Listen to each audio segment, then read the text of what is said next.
wabarakatuh. Hai teman-teman, perkenalkan nama aku Reni Akhlakul Solehah dari Prodi Manajemen Bisnis Syariah semester 5 dengan NIM 22403062. Nah, jadi video ini untuk memenuhi tugas mata kuliah Manajemen Risiko Bisnis Syariah. Jadi di video kali ini aku akan membahas yang pertama yaitu gambaran umum tentang manajemen risiko dalam konteks bisnis syariah. Selanjutnya yaitu manfaat dan tujuan mitigasi risiko. Di sini aku mengambil fokus perusahaan Bank Syariah Indonesia. Oke, langsung saja yuk simak videonya.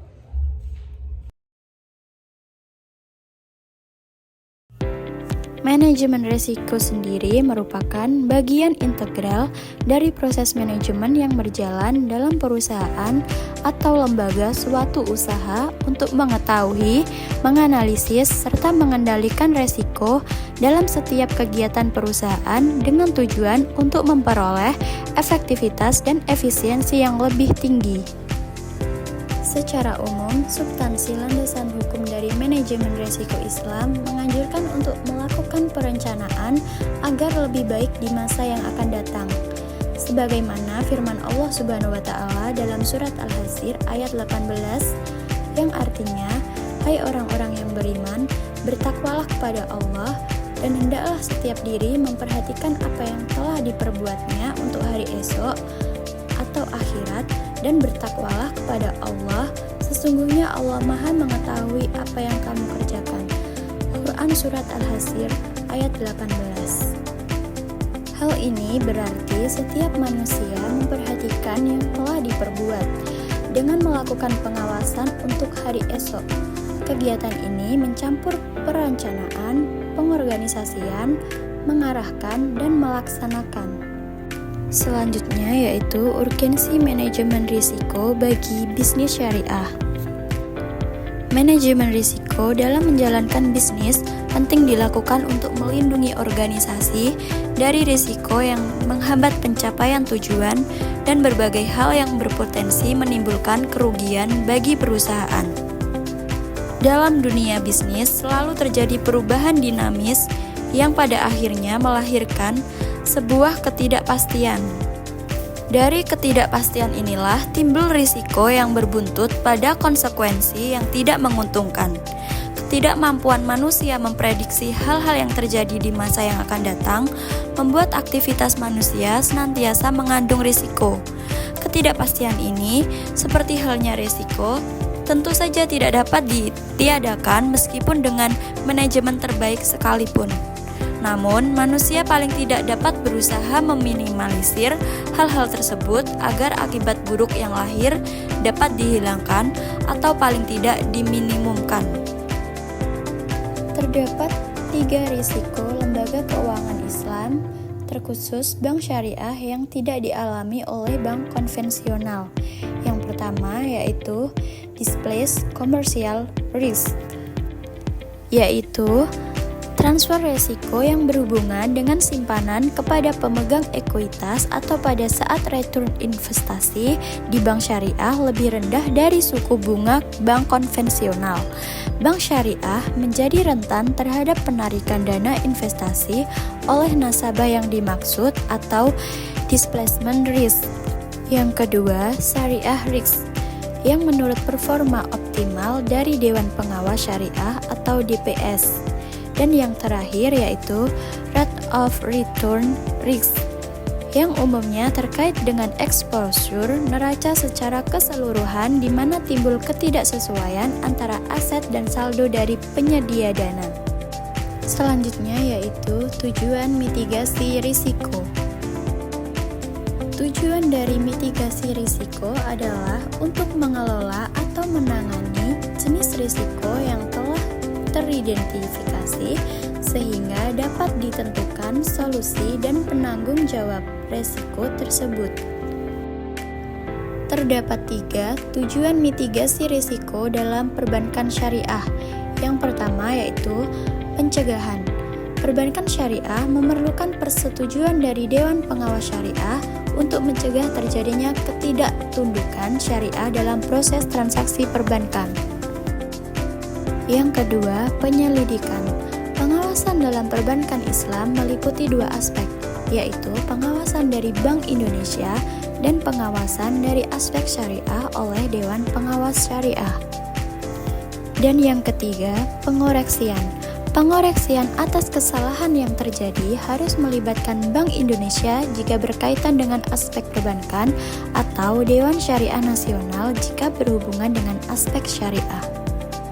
Selanjutnya, manfaat mitigasi resiko. Yang pertama yaitu mengurangi kerugian finansial. Resiko bisnis dapat mengakibatkan kerugian finansial seperti biaya litigasi, kerugian aset, atau penurunan pendapatan. Yang kedua, meningkatkan keberlanjutan bisnis. Dengan mengidentifikasi dan mengatasi potensi ancaman, bisnis dapat lebih siap menghadapi tantangan yang mungkin terjadi. Yang ketiga, melindungi reputasi perusahaan. Risiko yang tidak ditangani dengan baik dan merusak reputasi perusahaan, terutama jika melibatkan pelanggaran peraturan, penurunan kualitas produk, atau layanan pelanggan yang buruk. Yang keempat, kepatuhan terhadap peraturan. Bisnis harus mematuhi berbagai peraturan hukum dan standar industri. Dengan menerapkan langkah-langkah mitigasi resiko, perusahaan dapat memastikan bahwa mereka beroperasi sesuai dengan peraturan, sehingga menghindari denda dan sanksi yang dapat mengganggu operasional. Yang kelima, pengambilan keputusan yang lebih baik. Mitigasi risiko melibatkan proses penilaian risiko yang memberikan wawasan tentang potensi masalah yang dapat timbul. Dan yang terakhir, meningkatkan ketangguhan operasional. Dengan memiliki rencana mitigasi risiko yang kuat, bisnis dapat lebih tangguh dalam menghadapi gangguan seperti bencana alam, serangan cyber, atau perubahan ekonomi. Selanjutnya yaitu manajemen risiko bisnis syariah pada studi kasus Bank Syariah Indonesia atau BSI. Profil Bank BSI. Industri perbankan di Indonesia mencatat sejarah baru dengan hadirnya PT Bank Syariah Indonesia Tbk atau BSI yang secara resmi lahir pada 1 Februari 2021 atau 19 Jumadil Akhir 1442 Hijriah. Presiden Joko Widodo secara langsung meresmikan bank syariah terbesar di Indonesia tersebut di Istana Negara. BSI merupakan bank hasil merger antara PT Bank BRI Syariah Tbk, PT Bank Syariah Mandiri, dan PT Bank BNI Syariah. Melalui Surat Keputusan Otoritas Jasa Keuangan atau OJK nomor 4 KDK 03 2021 secara resmi mengeluarkan izin merger tiga usaha bank syariah tersebut pada 27 Januari 2021. Selanjutnya, pada 1 Februari 2021, Presiden Joko Widodo meresmikan kehadiran BSI. Komposisi pemegang saham BSI adalah PT Bank Mandiri Persero Tbk 50,83%, PT Bank Negara Indonesia Persero Tbk 24,85%, PT Bank Rakyat Indonesia Persero Tbk 17,25%. Sisanya adalah pemegang saham yang masing-masing di bawah 5%. Penggabungan ini menyatukan kelebihan dari ketiga bank syariah tersebut, sehingga menghadirkan layanan yang lebih lengkap, jangkauan lebih luas, serta memiliki kapasitas permodalan yang lebih baik. Didukung sinergi dengan perusahaan serta komitmen pemerintah melalui Kementerian BUMN, BSI didorong untuk dapat bersaing di tingkat global. Terdapat 9 kegiatan bisnis Bank Syariah Indonesia. Yang pertama yaitu melakukan kegiatan valuta asing berdasarkan prinsip syariah. Yang kedua, melakukan kegiatan penyertaan modal bank umum syariah atau lembaga keuangan yang melakukan kegiatan usaha berdasarkan prinsip syariah. Yang ketiga, melakukan kegiatan penyertaan modal sementara untuk mengatasi akibat kegagalan pembiayaan berdasarkan prinsip syariah dengan syarat harus menarik kembali penyertaannya sesuai dengan ketentuan perundang-undangan yang berlaku. Yang keempat, bertindak sebagai pendiri dan pengurus dana pensiun berdasarkan prinsip syariah. Yang kelima, melakukan kegiatan dalam pasar modal sepanjang tidak bertentangan dengan prinsip syariah dan ketentuan peraturan perundang-undangan di bidang pasar modal. Yang keenam, menyelenggarakan kegiatan atau produk bank berdasarkan prinsip syariah dengan menggunakan sarana elektronik. Yang ketujuh, menerbitkan, menawarkan, dan memperdagangkan surat berjangka pendek berdasarkan prinsip syariah, baik secara langsung atau tidak langsung melalui pasar uang. Yang kedelapan, menerbitkan, menawarkan, dan memperdagangkan surat berharga jangka panjang berdasarkan prinsip syariah, baik secara langsung atau tidak langsung melalui pasar modal. Dan yang terakhir, menyediakan produk atau melakukan kegiatan jasa keuangan lainnya berdasarkan prinsip syariah dan ketentuan perundang-undangan yang berlaku. Visi dan misi Bank Syariah Indonesia. Visinya yaitu Top 10 Global Islamic Bank. Sedangkan misinya yaitu yang pertama, memberikan akses solusi keuangan syariah di Indonesia, melayani lebih dari 20 juta nasabah dan menjadi top 5 bank berdasarkan aset 50 plus triliun dan nilai buku 50 triliun di tahun 2025. Yang kedua, menjadi bank besar yang memberikan nilai terbaik bagi para pemegang saham, top 5 bank yang paling profitable di Indonesia, ROE 18% dan valuasi kuat PB kurang dari 2. Yang ketiga, menjadi perusahaan pilihan dan kebanggaan para talenta terbaik di Indonesia, perusahaan dengan nilai yang kuat dan memperdayakan masyarakat serta berkomitmen pada pengembangan karyawan dengan budaya berbasis kinerja. Produk dan layanan BSI.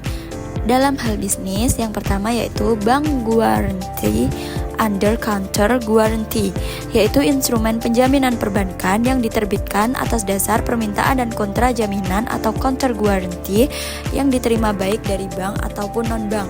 Yang kedua, BSI Bank Garansi, yaitu bank garansi yang dikhususkan kepada vendor atau kontraktor dari PT atau PLN dalam pengadaan barang dan jasa di lingkungan PLN. Yang ketiga, BSI Cash Management, yaitu saluran distribusi elektronik berupa layanan internet banking bagi nasabah perusahaan atau institusi untuk melakukan aktivitas terhadap rekeningnya di bank dalam rangka pengelolaan keuangan dan monitoring arus kas dengan aman, cepat, dan mudah. Yang keempat, BSI Deposito Ekspor SDA, yaitu bersama membangun negeri dengan devisa ekspor. Yang kelima, BSI Giro Ekspor SDA, yaitu layanan pembiayaan kepemilikan rumah atau properti berhadiah porsi haji. Yang keenam, BSI Giro Optima, yaitu rekening giro mudarabah dengan imbal hasil spesial berdasarkan tiering. Yang ketujuh, BSI Giro Pemerintah, yaitu dana berkah untuk negeri. Yang kedelapan, BSI Pembiayaan Investasi, yaitu fasilitas pembiayaan jangka menengah dan jangka panjang untuk pengadaan barang-barang modal berupa perluasan penyediaan proyek baru maupun refinancing. Yang kesembilan yaitu Giro Vostro, yaitu layanan pembukaan rekening giro dalam berbagai mata uang atas nama lembaga keuangan atau financial institution, bank dan bukan bank, koresponden domestik maupun internasional pada BSI. Yang ke-10, jasa penagihan transaksi trade finance antar bank, yaitu jasa penagihan piutang atau tagihan jangka pendek under LC atau SKBDN yang dimiliki oleh nominated bank kepada BSI yang kemudian menagih piutang tersebut kepada pihak yang berhutang atau issuing bank sesuai dengan prinsip syariah. BSI dapat memberikan dana talangan kepada nominated bank berdasarkan berita ekspektasi dari issuing bank ke nominated bank. Selanjutnya, pembiayaan yang diterima atau PYD, pinjaman atau pembiayaan yang diterima Bank Syariah Indonesia dari bank atau pihak ketiga bukan bank yang dapat berasal dari dalam negeri atau domestik atau dari luar negeri dalam bentuk rupiah atau valuta asing. Bank Syariah Indonesia memberikan bagi hasil kepada pihak ketiga yang merujuk pada underwriting aset PYD yang disepakati. Dan yang terakhir, SIV atau Supply Infrastructure Financing, BPJS Kesehatan, layanan pembiayaan kepada fasilitas kesehatan tingkat pertama atau FKTP, klinik utama, klinik pratama, dokter praktik perorangan dan praktik dokter gigi. Selanjutnya, emas, yaitu BSI Cicil Emas, atau pembelian emas dengan angsuran tetap dan ringan tanpa risau dengan harga emas kemudian. Yang kedua, BSI Gadai Emas, yaitu Gadai Emas merupakan produk pembiayaan atas dasar jaminan berupa emas sebagai salah satu alternatif memperoleh uang tunai dengan cepat. Yang ketiga, haji dan umroh, yaitu BSI Tabungan Haji Indonesia atau Tabungan Perencanaan Haji dan Umroh berlaku untuk seluruh usia berdasarkan prinsip syariah dengan akad wadiah dan mudharabah. Tabungan ini tidak dikenakan biaya administrasi bulanan dan dilengkapi fasilitas kartu ATM dan fasilitas e-channel apabila telah terdaftar di Siskohat atau mendapat porsi. Dan yang kedua, BSI Tabungan Haji Muda Indonesia, yaitu tabungan dalam bentuk rupiah atau USD untuk perencanaan ibadah haji dan umroh bagi anak. Selanjutnya, risiko operasional pada BSI. Penilaian secara mandiri atau self-assessment dilaksanakan oleh BSI untuk menilai risiko inherent dan kualitas penerapan manajemen risiko pada aktivitas operasional BSI. Hal ini bertujuan untuk memberikan informasi kepada seluruh pemangku kepentingan mengenai kondisi risiko usaha dan potensi kerugian yang dihadapi BSI di masa mendatang. BSI mengelola risiko operasional di seluruh organisasi pada semua lini bisnis bank. BSI memiliki kerangka manajemen pengelolaan risiko operasional sebagaimana dijelaskan sebagai berikut. Yang pertama, organisasi, kebijakan, prosedur, dan limit. Business continuity management, manajemen risiko teknologi informasi, tools pengelolaan risiko, sistem informasi manajemen risiko. Selanjutnya, mitigasi risiko. Mengambil kasus dari rasio BOPO tahun 2022 yang turun sebesar 4,58% dari 80,46% di tahun 2021 menjadi 75,88% di tahun 2022. Pada tahun 2022, rasio BOPO BSI mengalami perbaikan. Artinya, Bank Syariah Indonesia selama ini sudah efisien dan mampu mengendalikan biaya operasional untuk mengurangi risiko operasional yang kemungkinan terjadi. Rasio BOPO adalah rasio antara beban antara operasional dan pendapatan operasional. Rasio BOPO sering disebut rasio efisiensi. Rasio BOPO digunakan pihak manajemen untuk mengukur kemampuan bank dalam mengendalikan biaya operasional terhadap pendapatan operasional. Manajemen bank syariah dikatakan efektif jika bank syariah mampu menekan biaya operasional untuk mengurangi risiko operasionalnya, sehingga keuntungan yang diperoleh meningkat. Semakin rendah rasio BOPO pada bank syariah menggambarkan semakin efisien dan sehat bank syariah dalam menjalankan aktivitas operasionalnya. Selanjutnya, pertimbangan mitigasi risiko. Yang pertama yaitu efisiensi operasional sebagai fokus utama. Rasio BOPO yang menurun menjadi 75,88% pada tahun 2022 menunjukkan peningkatan efisiensi operasional. Yang kedua, pengendalian risiko operasional. Dalam manajemen risiko operasional, fokus pada efisiensi melalui pengurangan beban operasional membantu memitigasi risiko yang timbul dari kegiatan operasional sehari-hari seperti kesalahan administrasi, kegagalan sistem, dan lain-lain. Dan yang ketiga, peningkatan kinerja keuangan. Penurunan rasio BOPO memberikan ruang bagi perusahaan untuk meningkatkan margin keuntungan. Dan yang terakhir, manajemen yang proaktif dan adaptif. Dalam menghadapi potensi risiko, BSI mungkin memilih pendekatan manajemen risiko yang proaktif seperti menerapkan teknologi digital, memperbaiki proses kerja, dan lain-lain. Baik, sekian materi yang bisa saya sampaikan. Mohon maaf jika banyak kekurangan. Semoga bisa mendapatkan manfaat. Sekian dari saya. Wassalamualaikum warahmatullahi wabarakatuh.